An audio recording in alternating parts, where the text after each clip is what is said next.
Live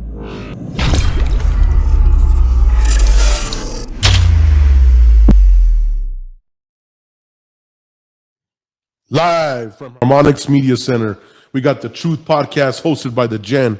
We got Big John in the background. We got Nikki G, Swagger today. We got an awesome person we're about to interview. You guys know that I always start off with the pillars of my life: mind, body, spirit, which then equal financial freedom. Today's guest really has exemplified himself in the pillar of really maximizing his body to the next level. We are interviewing a good buddy of mine now. He's come into my life here. And he's also like a comedian, because this guy makes me laugh all the time. I love hanging with these guys because this is like, it's like having your own freaking comedian show, I'm telling you. But one of the cool things that and we had been in passing, but never really like cross paths. And so he reached out to me. But want to introduce to you today is Kolohe. What's up, brother? Primeau. He had to those last name in there, so I just hit you with the first. No. What's up?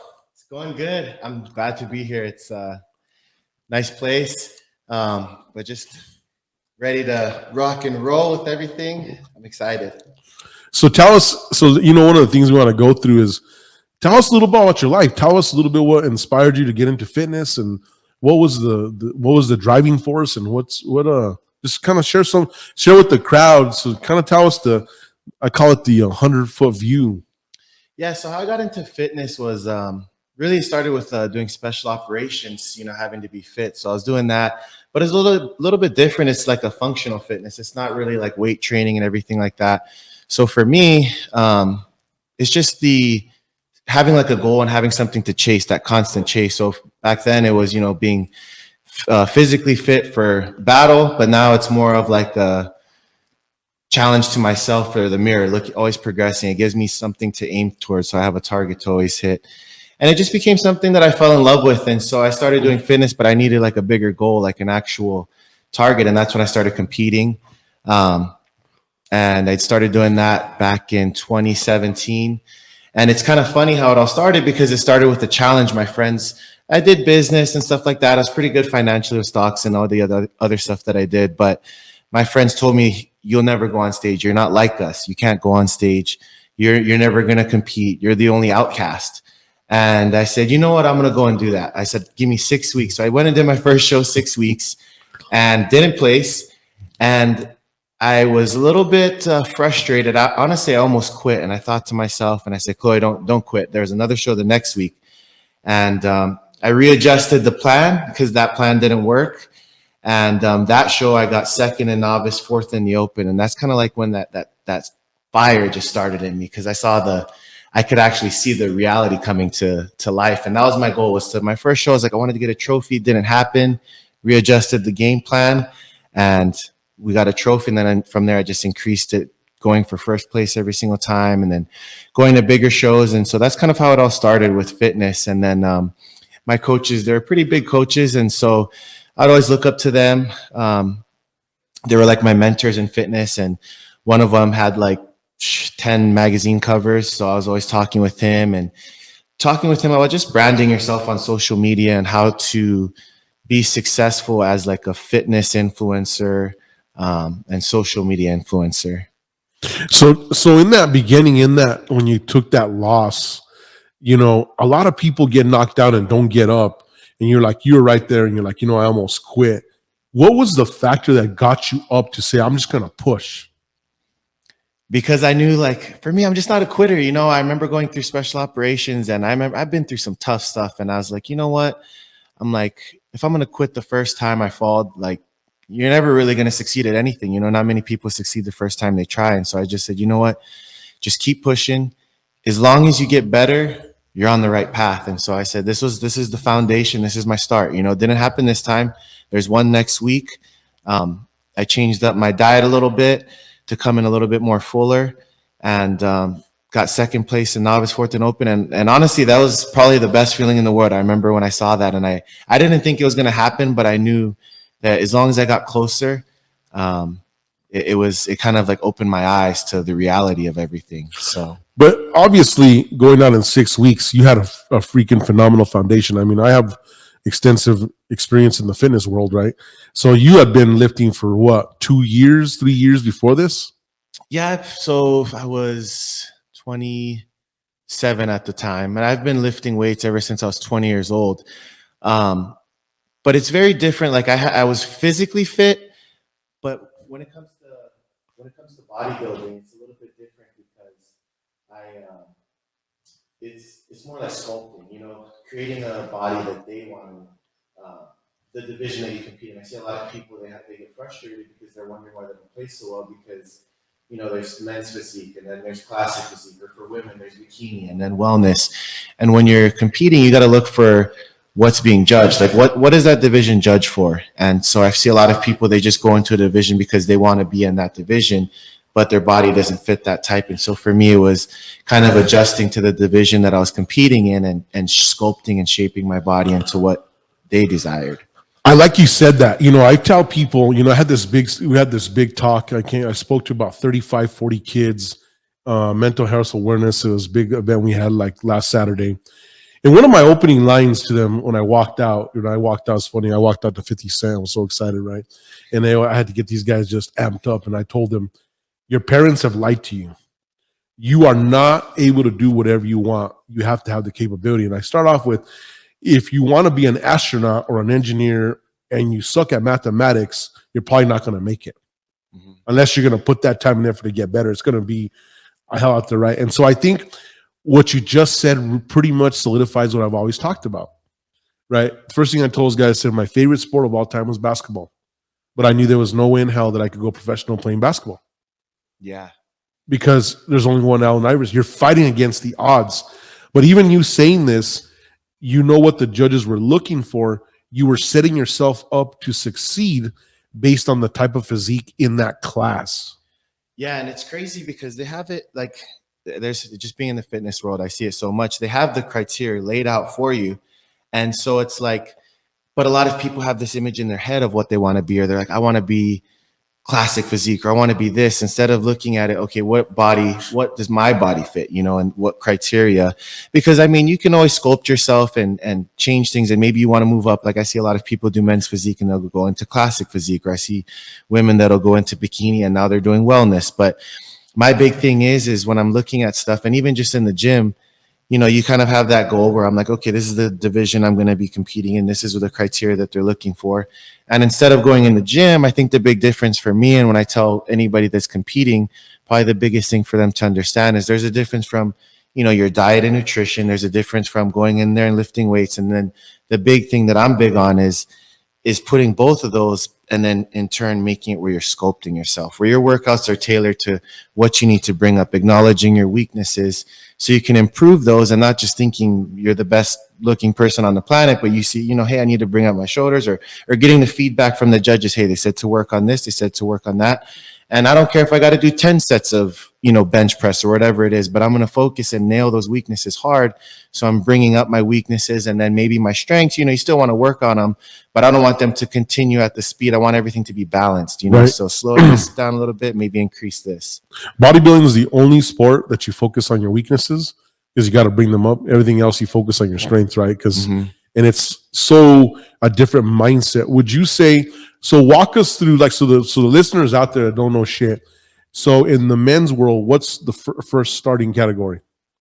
Men's physique. Men's physique. There's men's physique. So men's physique is like the board shorts. It used to be, when they initially came out, it's changed a lot. It's evolved over time. But initially when they came out with it, it was like the board shorts, male model look. Now they're starting to go a lot more bigger and leaner and drier.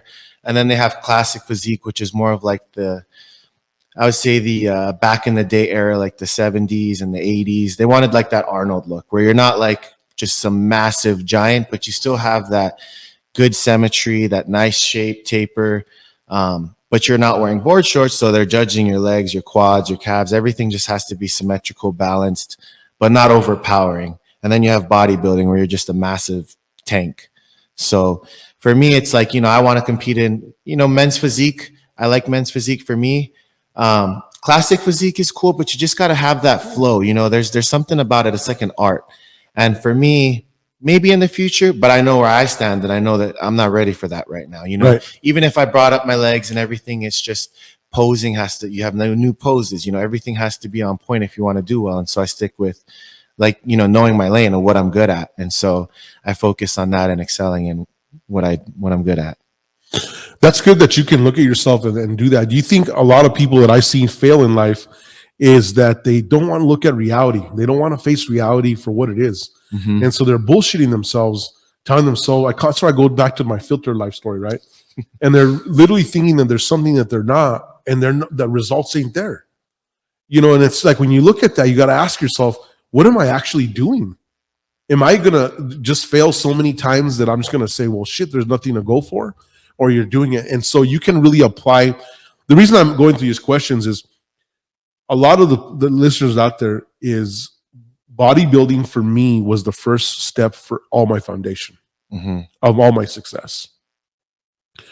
That's where I learned true discipline, in the sense of you're going to have to eat so many calories in order to build so much muscle. You're going to have to cut down so much calories in order to cut yourself a certain level, down to your water intake.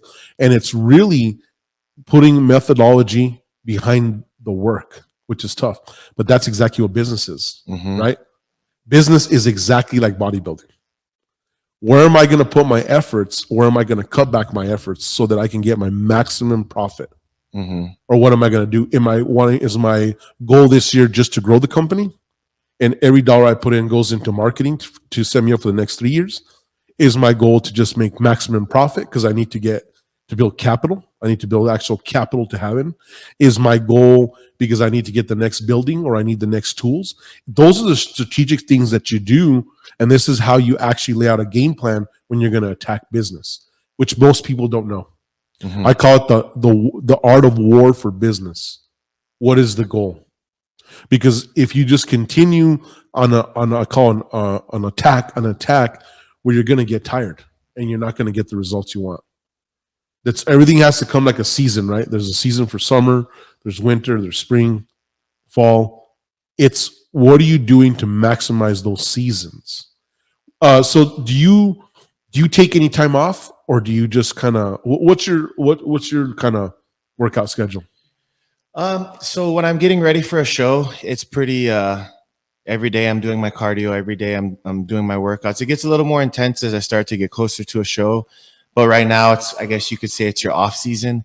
What I've come to learn is your off season, so people like to say, is just as important as when you're in prep. This is an important time to grow, to focus on. So for me right now, I'm actually it's my first time I've really taken an off time where to look at myself, focus on my weaknesses instead of just going show to show to show to show and just burning myself out.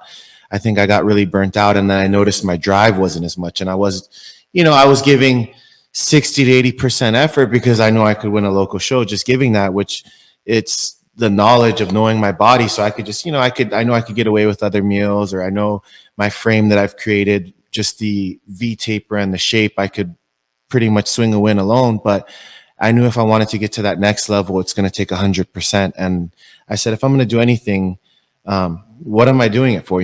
We've talked about this, and I was like, I looked at myself, and I had to be honest with myself and say, if you're going to do this, you're going to put your body through all this stress, take all this time, you might as well do it to progress and reach the next level instead of just doing it just to get wins in the same level. I wanted to get ahead. And for me, with the way it works is there are different height classes. On the national level, there's a first and second place, and then there's the overall winner. And I told myself, I want to be already past that. I watched a lot of my friends already at the top of, some of them are some of the best in the world right now, but it's, I've seen us all start pretty much in similar time frames. And the ones that were giving it 100%, they obviously progressed and they kept going. They made it. It's a selfish sport. I'm not going to lie, because it takes a lot of time. You have to be really disciplined and driven and really just anything you set your life for, or for anything in life, you really got to give it 100% if you want to grow. And so to those dudes, that was their life, wake up, work, eat, sleep, bodybuild. And so they progressed. And now for me, it was kind of backwards. I was kind of like in this wishy-washy, like, don't want to focus on the business. I was kind of all over, I was getting caught up in like the filter life, like you say, and I was watching everything go on around me. I'm like, man, that kind of looks interesting. That looks interesting. Well, maybe I'll go jump into this show. And then I also noticed too with fitness, what I was doing it for. And, I would have these like crazy diets because I think I wanted to prove a point, because everybody thought that you needed to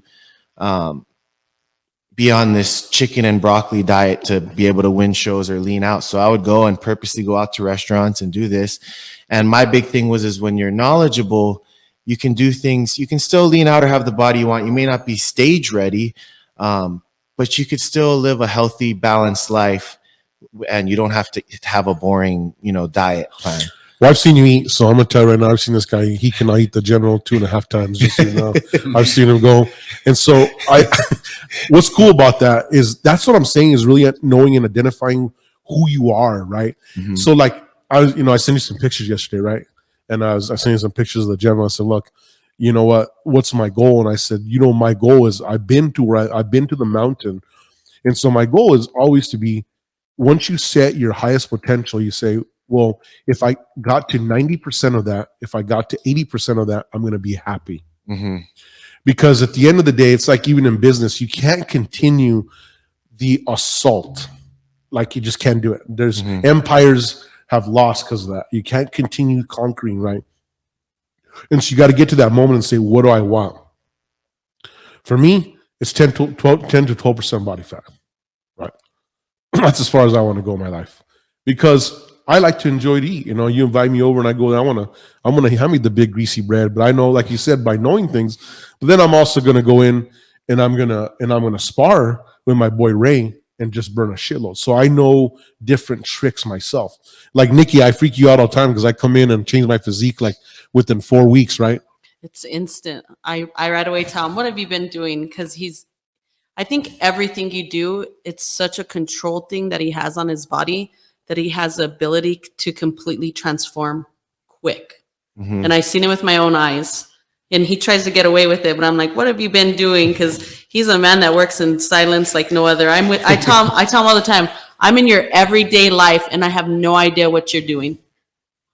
But I see it, That's funny. I one time when we were meeting for breakfast, I was like, I'm going to beat the general. I'm looking around and I'm like, man, he's never late. And he's just sitting. And then I'm like, let me go and walk inside. And there he is with his coffee, just casually waiting. And I'm like, man, he got in there like a ninja. I didn't even see him coming. I was like, I don't even know how he got there, but he beat me. So I was like, I was frustrated because I thought I had him that time too. He did too. He's got too many cars, man. You can't keep up with him. No, I didn't know what he was gonna. He might have had a helicopter come out on the roof or something. Know. I came in the work truck. I totally screwed him up for that one. Yeah. See, you don't know. It's like I was in the black Dodge and he's looking around. He was looking for a fancy car. Well, the Dodge is fancy. Yeah. I'm sorry, Jack. Hey, but I was sitting in there like that, drinking my coffee. Like, where is this guy? Right? No, you brought a different one. You had the diesel. I brought the diesel Dodge. Yeah, I was looking for the other one, and I was like, man. And I was like, nope, no G-Wagon. I was like, I don't know what he's in. He's like, but I know he ain't late, so he must have came here somehow. So yeah, sure enough, I lost. Nikki, one of the things that we talk about is what's like my style is that I always like my whole life when something's important to me. I really believe in that moving in silence completely. Like for me, like my social media world is I post a lot of stupid shit, but it's not anything relevant to what I'm doing ever. I'm like literally showing you what I've accomplished 10 years ago or 3 years ago. It's never something that's really important. Something that I learned from my grandfather was to keep everything silent till it's accomplished. Mm-hmm. So you imagine the analogy, you're with your buddies and you know where the biggest fishing hole is. And you go and run your mouth. So I know where the biggest fishing hole is. And you slip up and you say, my fishing hole's by this aspen tree. And then there's a big pine tree. And all of a sudden you're making an assumption no one's been there. And they walk by and say, shit, he just gave me the clue. You're always 5 words from giving yourself away. 5 words. And so you notice when I'm doing something, I never say shit. Not even 1 word about it. I just, if it comes in, I'm just moving in silence because I'm setting those internal goals for myself. And I want people to be like, holy shit, like, what did you do? Right? Like, in any accomplishment I've done, where it's been cars or whatever, and I just roll up and nobody knew. But even when you say it, it's in silence because this guy will be like doing epic stuff, and then I was like, he's like, killed it. It was heavy. It's very vague, and I'm like, I saw you, Jack. It's more than that, but it's really cool. It's really taught me a lot, to be honest, and it's really changed my life, especially from a person that comes from.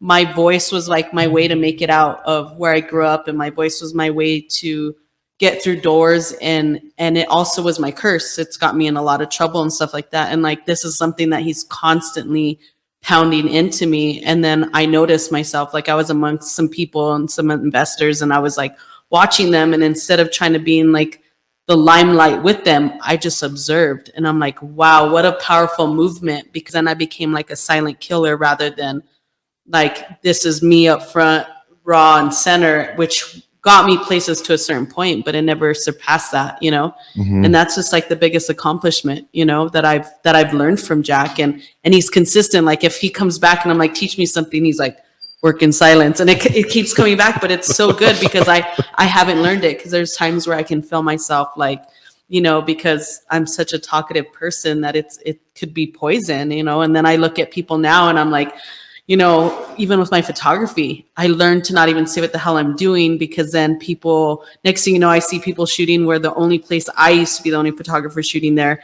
And now it's like so washed out. And I'm like, okay, it's all making sense. But it's really cool to see him in his everyday life. He's like that across the board,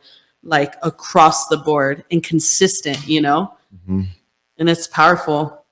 What was one of the things for you? I mean, we had run into each other, and I always ask you this question, but I want to, ask you with the crowd. What was my street cred? What was the public's opinion, or what do you think that you saw about me and say, you know what, I want to reach out to this guy?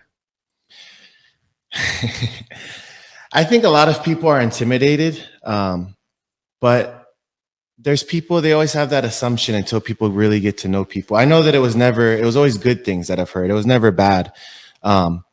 But it was like, it's like the podcast, the Truth Podcast. There's no BS. There's no filter. He tells it like it is, he's just going to tell you what you want to hear, whether you like it or not. And, it's up to you. If you're a soft person, you're going to go cry about it, or you're going to go and do something, and change and take the advice. And so, for me, I've always like when you talked about like, mentors and stuff like that, even for me with fitness and everything like that.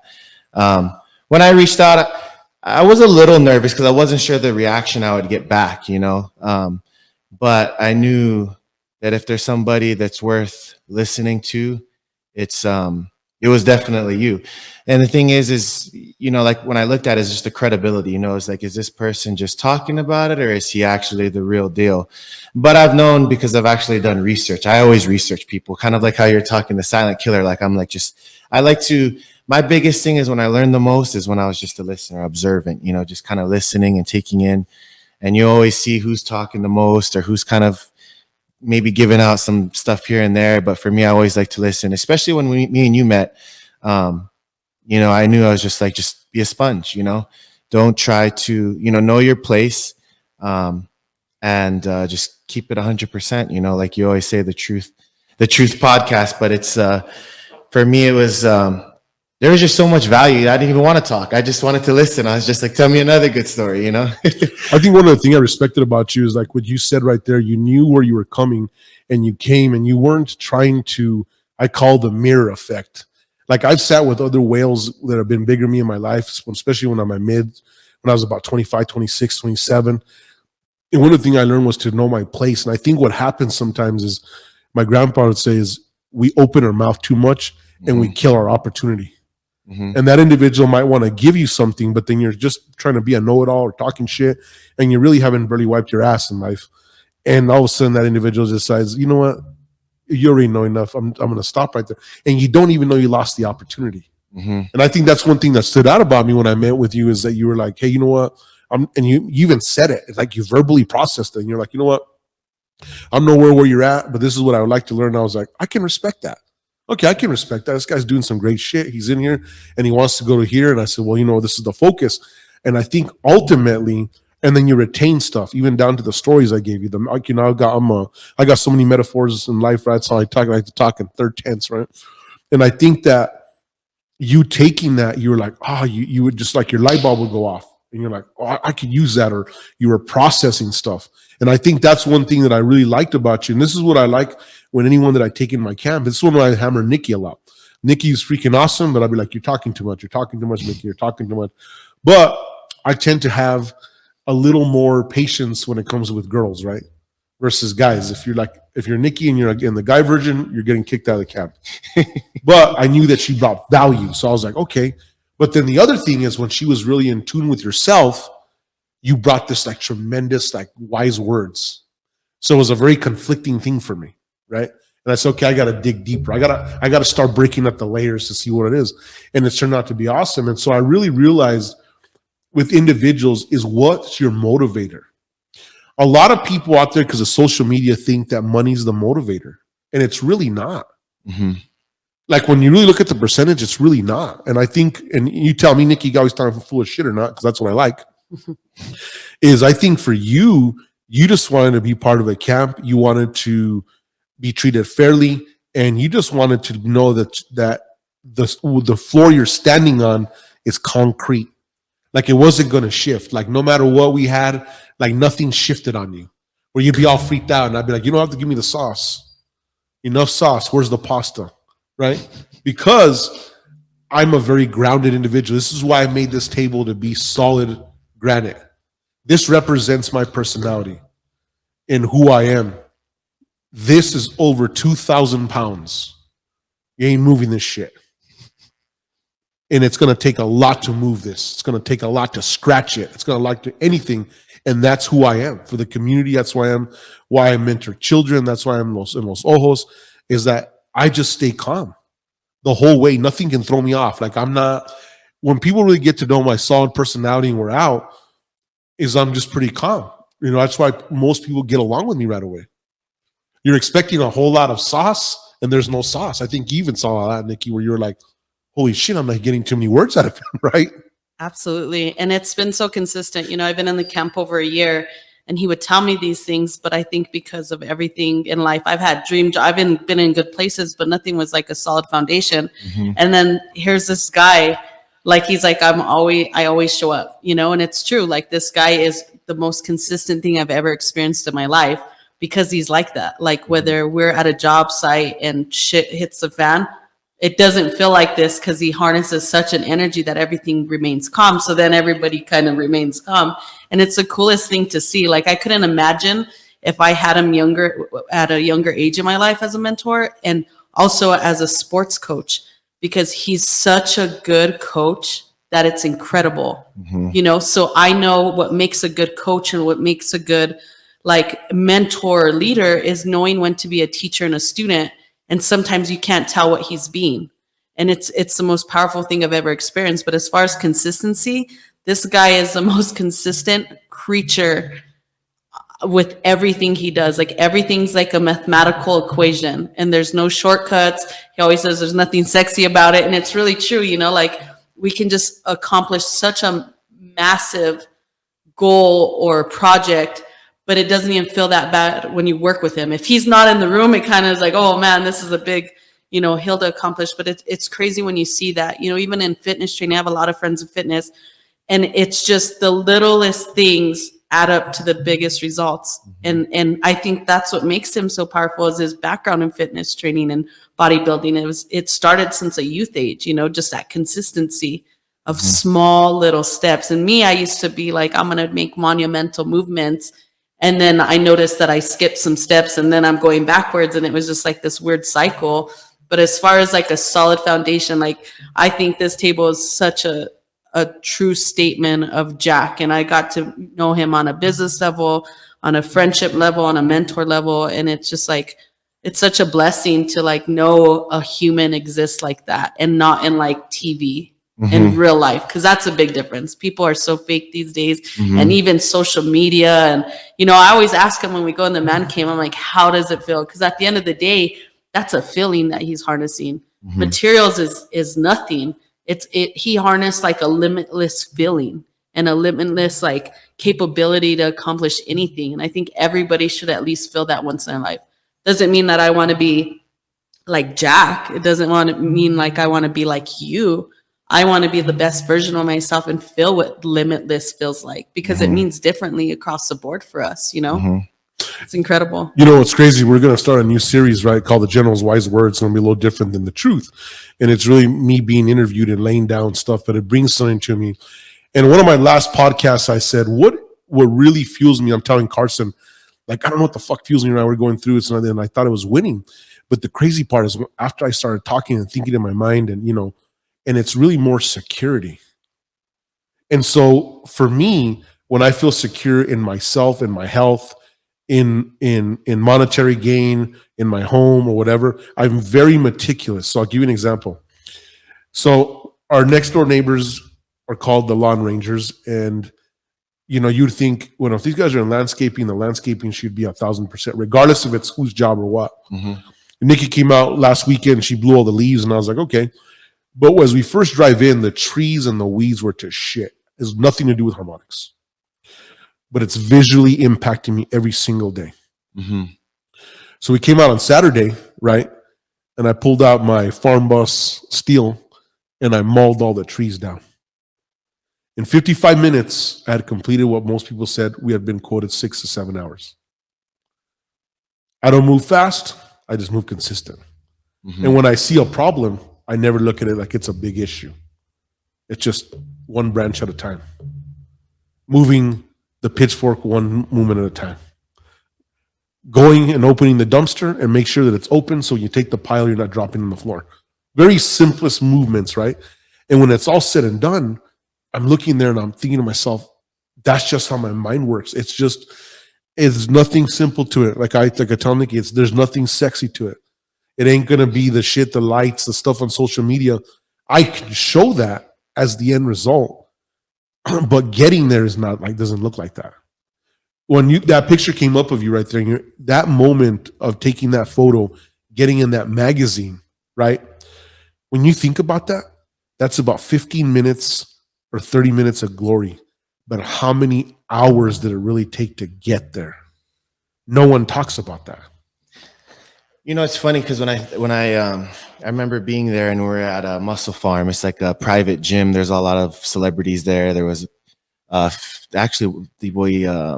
He was a Denver Broncos Super Bowl player. I forgot his name, but I looked him up later on. And there's just a bunch of celebrities. So there's a lot of stuff going on when I was there. And I remember it was getting tough because he had me holding all these poses for the photo shoot. And he was like, do it over again. Do it over again. And I was like getting a little frustrated. I'm like, man, how many times am I going to do this? You know? And he's like, go get a pump. You lost your pump. Go oil up again. Go get a pump.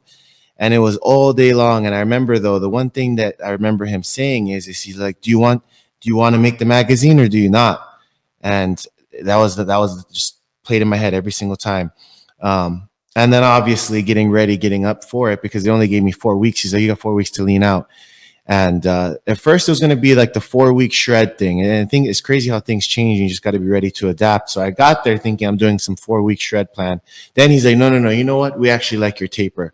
We want you to come up. We're going to do workouts to create the taper you have. I'm like, well, that's kind of a little tough because, you know, I have a back day. I have this. And he's like, well, if you had to put it all out, your top 2 workouts for each move, for each body part, put it on paper. Let's do it. Make it come to life.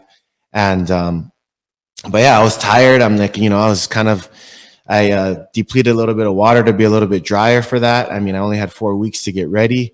And, but every single time he's like, this is the winning shot. This is the winning shot. And then he's just like, I promise you, he's like, you have the best shots because you were focused and you just was, you know, consistent. And it was all day long. You wouldn't think that it's, would be tiring, but I mean, imagine working out all day long for 8 hours, lifting weights, even though they're not heavy. I mean, just doing that for 8 hours a day or all day long was tiring.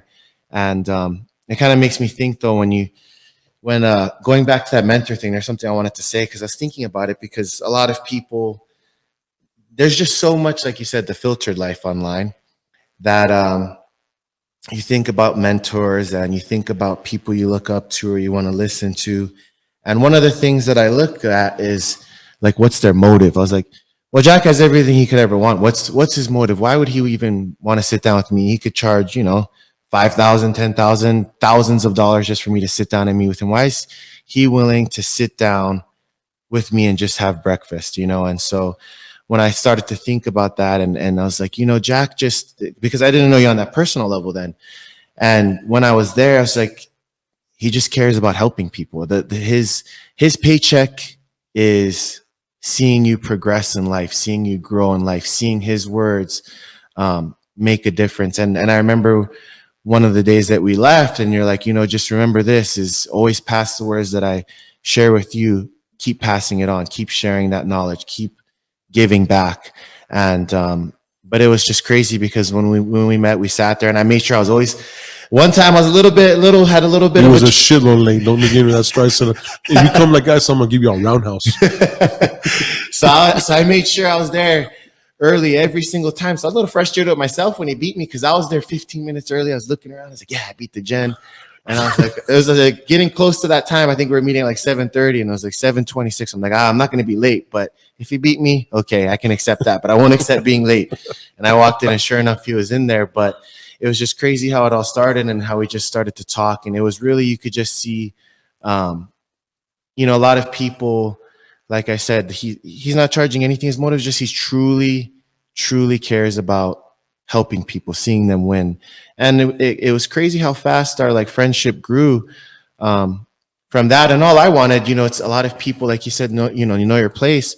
I was like, there's people that come in and they want to impress somebody or prove something. I didn't come in with any of that kind of attitude at all. I'd be dumb if I wanted to try and compete. So I was just like, I just wanted to absorb the knowledge. And a lot of people think they're going to try and impress somebody by talking, but you can never absorb anything running your mouth. It's when you start listening and actually seeing what this person, like I came to meet with him. He didn't come to, really help. I'm not doing anything for him. He's truly just there to help me. And so I just sat there, listened, communicated, talked about life. And there's not many people that I listen to just because there's a lot of, like the filtered life. There's a lot of fake stuff out there. There's a lot of people that are just going to tell you to just benefit them.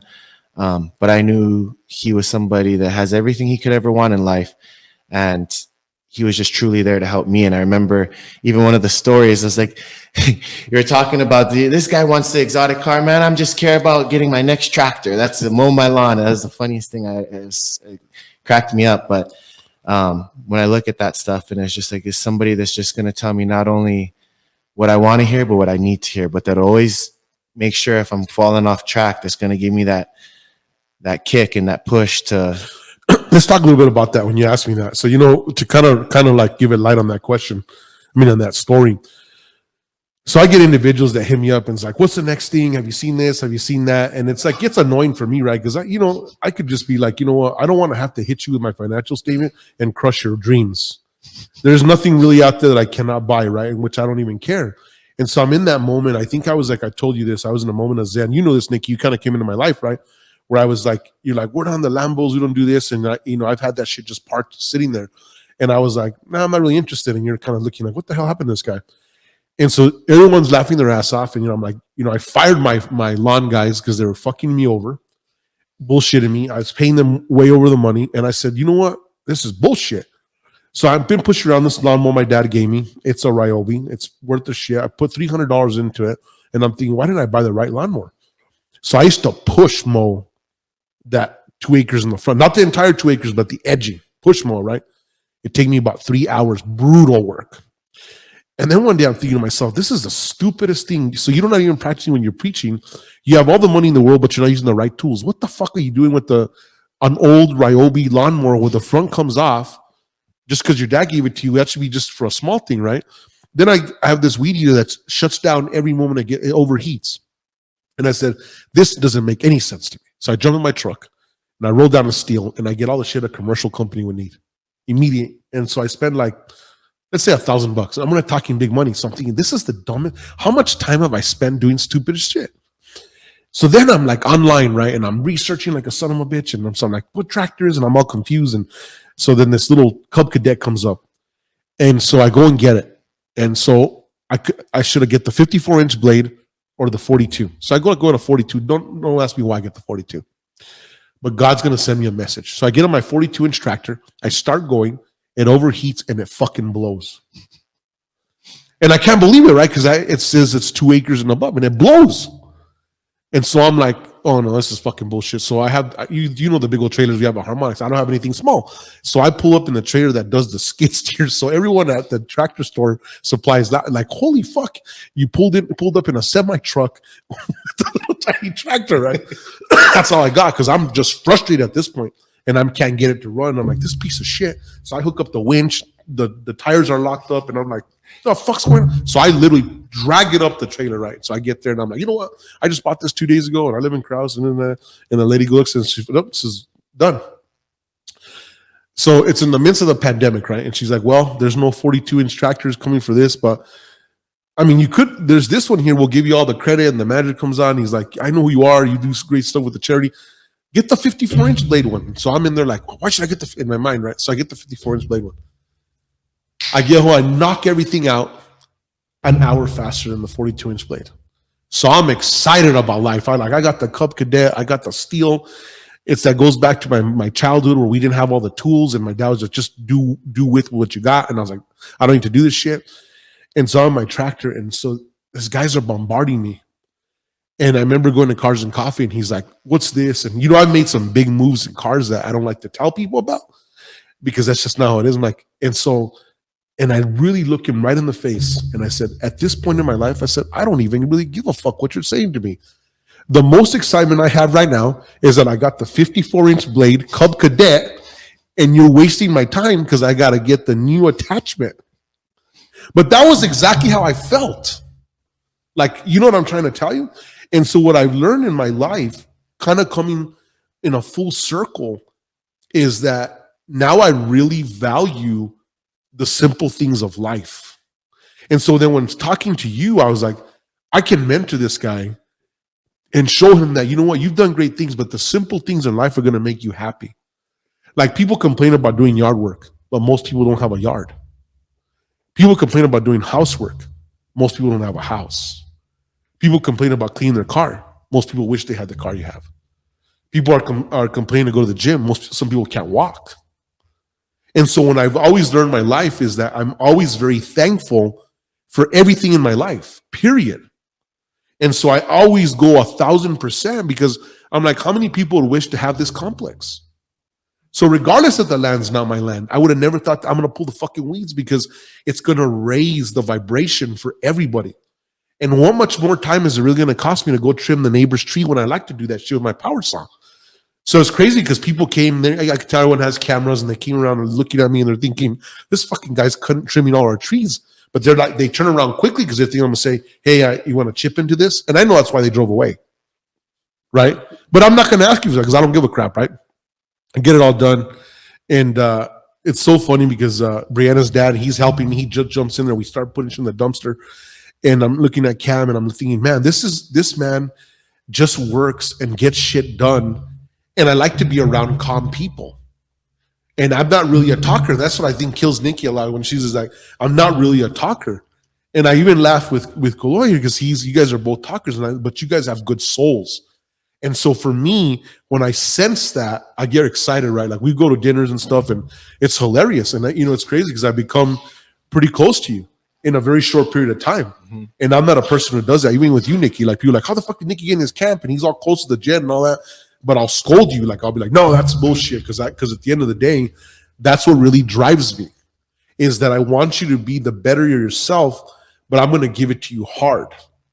And I call it the gospel according to the general. It might not be right, but it's going to be what I know because I don't want you to bump into the shit.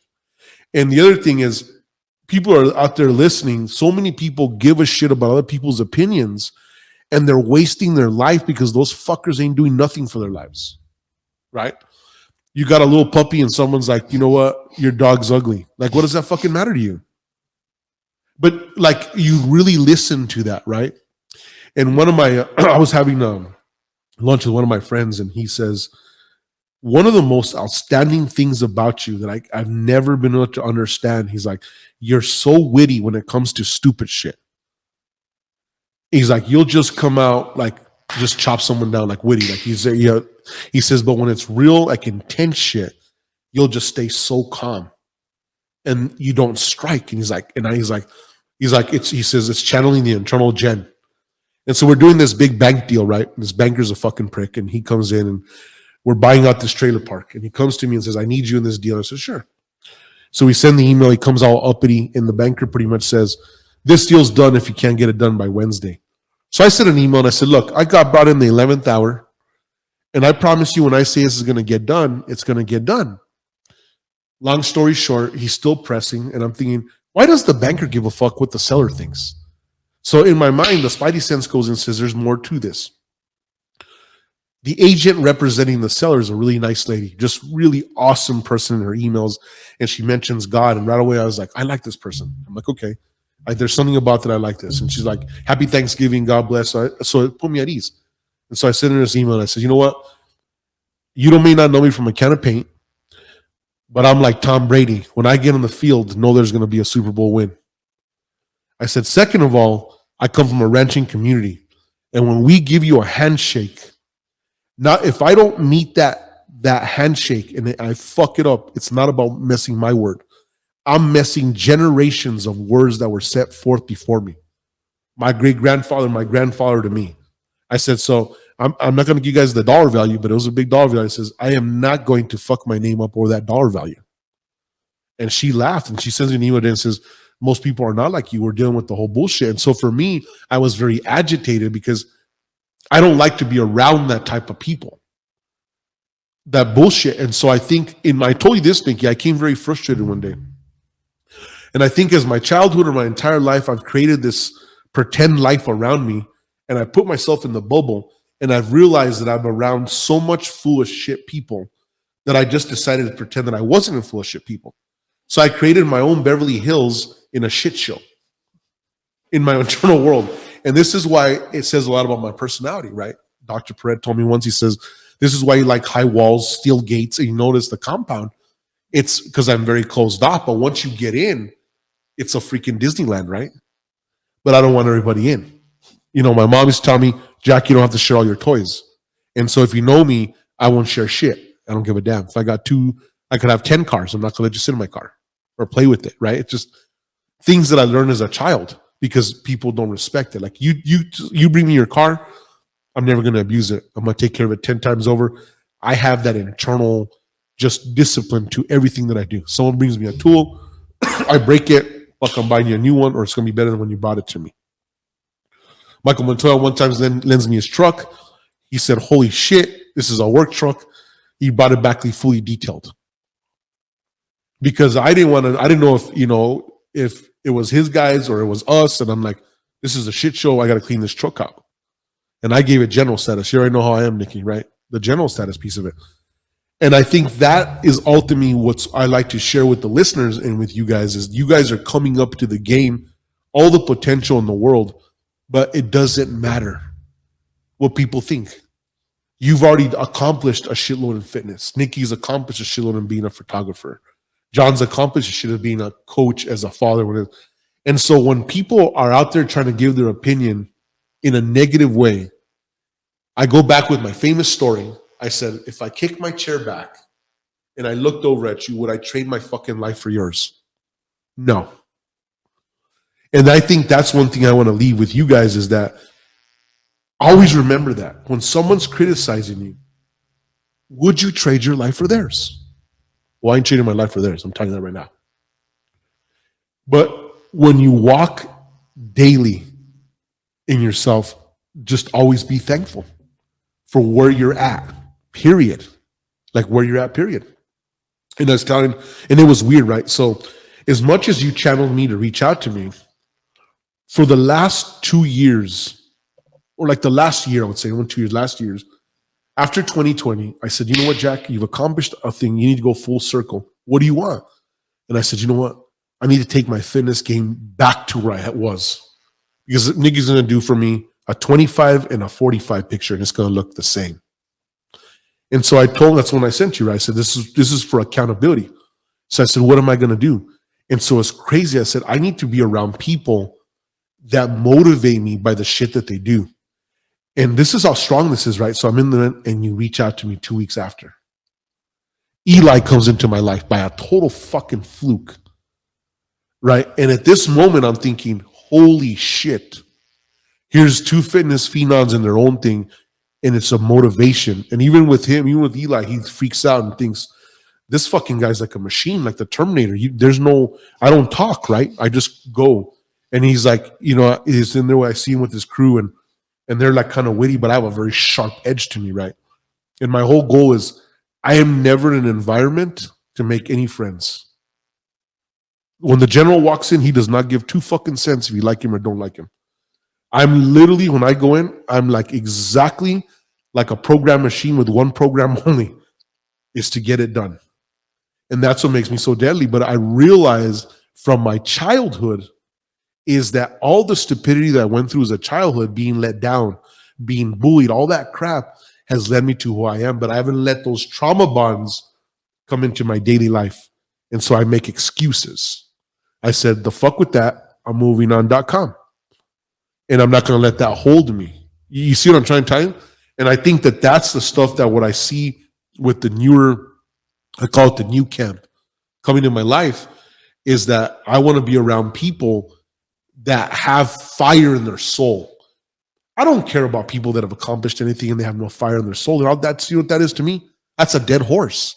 I'd rather be with a horse that's got fire and says, you know what? I have 177 losses, but I got that win that I'm going to get. That's who I want to be around. Not the guy who's like, well, I got all these titles and then, well, you know what? I put myself out to pasture. Can't be there. For me, so I've learned a lot about my own personality, is that a lot of my friends are like, why you like disappeared? It's not that. You're not serving me. You're not serving my soul. And if you can't serve me by positivity and just very small words, I'm all about quality, right? You can go and get a 24-ounce steak that's a piece of shit that's probably not going to do anything for you. But I could get the highest quality 6-ounce steak and get more nutrients from it. That's where I'm at in my life, right? I'm going to be around people that very few words, but they're quality. And I'm saying, okay, I like this, right? Or, hey, let's hit a workout where we're talking about life, a simple thing. What do you know? You got the knowledge, things like that. And that's where you got to really go with people that really care about you and are bringing that knowledge so that you can be successful. Not someone who's over there kicking you in the nuts, right? Every moment you get, putting you down or this. Like, what does that good do you, right? And I've actually really grown up in those environments with that negativity. But now where I'm at in my life, I want a garden of positivity. So if you're a fucking pest in my garden, I got to pluck you out, right? Period. You're the gopher. I'm putting the gasoline down the thing and lighting you up, because I'd rather be in a positive garden. I think that's where I'm at. So in that said, what does that resonate with you guys? Well, No, it's so funny that you said that, because when you said that, for me, it was like, here's this guy, he has everything he wants, but he's still go, go, go, go, go, go, go. And that's like one of the big things that like motivated me. I'm like, man, he's got everything anybody could possibly ever want. And it just reminded me, like, what was I doing to everything, with financially, with fitness wise, what was I doing to get to where I was? And I was that go, go, go, but I kind of just got, I wouldn't say complacent, but got comfortable. And I'm like, man, and I know that's one of the dangerous places to be, is in that comfortable state where I'm just chilling, I'm doing good. And I'm just kind of like getting by, like cruising. Yeah, it's a good place in life, but just cruising at altitude instead of just continuing to push and push, because, I know very well that no matter, just anything in life, it could take a U-turn real quick. And I always told myself, Chloe, always be that hustler, because you know what? If you lost it all, everything was taken from me, the habits will get me back to where I am. And as long as I have those habits, those good habits, I'll get, it may take some time, but I'll get to wherever I need to be in life, whether it's fitness wise or financially. And for me, that was just a good thing. And then just with being around you, it's that energy, like how you said, that's the positive energy. There's nothing, your payouts is seeing me grow and molding me and helping me and guiding me. And for me, it's just, I don't really listen to a lot of people because there's a lot of filter stuff out there. It's having somebody that, I know my place, and it's just like, here's somebody that's has a big enough heart to actually want to, you know, help. Most people don't, or they're like, oh, well, okay, you sat with me for an hour. Okay, where's my money now? Right. You know? And so for me, it's just, and it's become more of like from the mentorship to like a close friend, you know, somebody that's just going to look out for you, somebody that's going to tell you the important things, you know, whether you like it or not, keeping that circle tight and, putting me back on track. And that's kind of where I was at, complacent. And then when I saw you, I was like, you know, and you told me, I said, like, I didn't ask you, well, what should I do exactly? But it was like, you told me, you know, stick to what you're good at. Mm-hmm. And, you know, I know there's a lot of people that probably ask a lot of financial advice. Well, should I invest in this or should I do that? And it wasn't necessarily that, but you even told me, you know, some of the things you could see that I wasn't fully passionate about. And I think for me, the big thing is always following your passion, because if you're doing what you don't love and you're not truly doing it for the right reasons, it doesn't matter how much you get from it, you're not going to be happy. And so there's a quote that Brian Cologne shared with me, and I don't know, John, if you remember, or we could put on some. It was about, basically, it says, if you help those get to their goals, you're always going to reach yours. And it's a famous guy. He passed away. I can't remember right now because I got a brain lock, but I got it saved on my notes somewhere.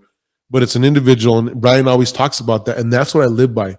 If you're always selflessly helping people get to their goals. Zig Ziglar? Zig Ziglar. Exactly.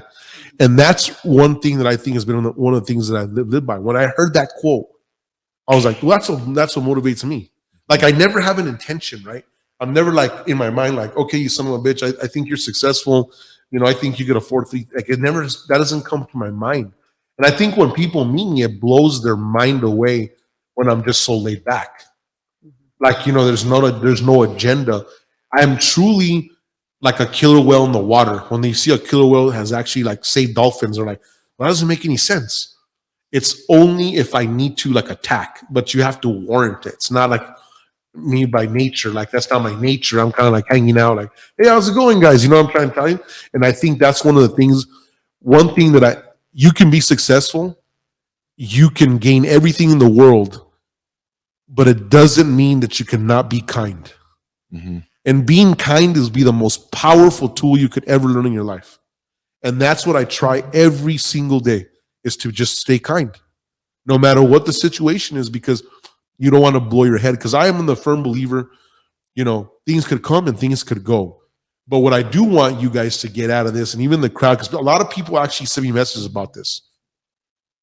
Do not let fear enter your mind. And so this is the analogy I'm going to give you. If you have a storehouse and you only eat one apple a day, but you have 34 apples saved in your storehouse, and then you have 34 dried apples, well, you're never going to go broke. You're going to have to go and take your 34 apples that are stored in the storehouse and put them out there and gamble them to lose that. Or your 35, what I call dried apples. That's like really safe investment. Nothing's going to shit, but it's just right there. And I think that's one thing you've talked about, Nikki. I've heard you say that a lot, is that do not fear that. Do not fear that, because, like I told you, don't gamble more of yourself than you're worth to losing. So if you get to the top and you don't gamble the ranch, you gamble a couple of cows, you're never going to lose the ranch. Mm-hmm. The only way to lose the ranch is by gambling the ranch. And you should never gamble the ranch. This is what I preach to everybody. 1/3 is what I'm willing to play with. I'm not going to ever go past the 1/3. Yeah. So I always like to ask everybody, I had to give you an opportunity, the Jen's 10 rules to success. Which one really stood out to you? Number 10, it was the live life in the present, only visit your past, don't live in it. What happens in the present sets the pace for the future. And that just spoke to me, because it's like everybody has a past, you know, whether it be good, bad, both. But if you're looking and dwelling upon those bad things, you're making that past problem a current problem now. Now it's something that you're currently going through, instead of focusing on what you want to achieve in the future and setting the tone now, setting your goals, everything that you need to do currently to align yourself for the future. You're there living in the past and holding yourself back. Well, you know what, guys? I think in closing with the Truth Podcast, it's really awesome having you here with us. Go ahead, and, man, I want to just wish you major success in all your endeavors.